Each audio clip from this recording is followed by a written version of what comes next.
kita akan merasakan pada satu saat sebuah ketenangan.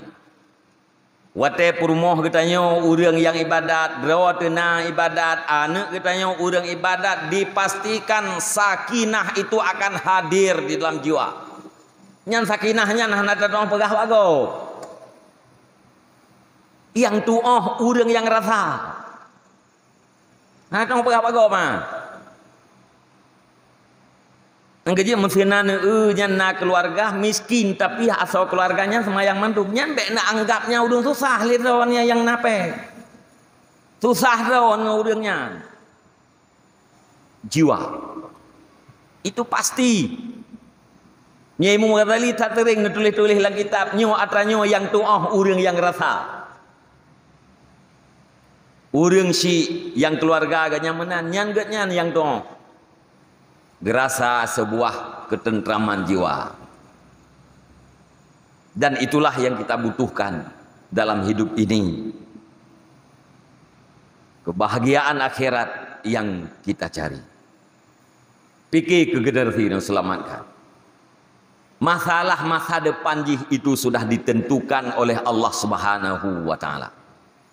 Wa fis sama'i rizqukum wa ma tu'adun. Di langit itu rezekimu dan sesuatu yang telah dijanjikan. Apa makna rezeki langit? Rezeki itu adalah jatahan yang sudah ditentukan, dijatahkan oleh Allah Subhanahu wa taala. Itu iman. Inan mumat katanya orang mukmin.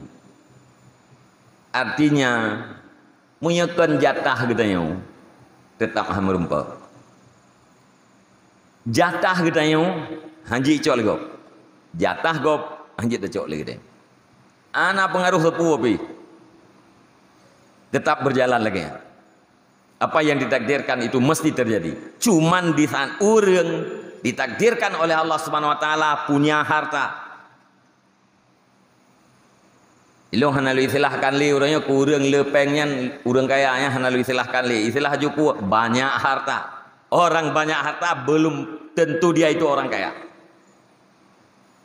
Tapi orang kaya sangat boleh jadi walaupun dia tidak punya harta. Munyaka ditentukan oleh Allah taala katanya orang yang banyak harta, kita akan terproses sebab-sebab untuk menuju kepada banyak harta. Nyan prosesnya yang takalan lagi tanya sang adat si pulanjih gara-gara menan maka menanji. Padahal kan karena takdir dia itu orang banyak harta, tentu dia itu harus sampai kepada takdir tersebut. Begitu juga sebaliknya.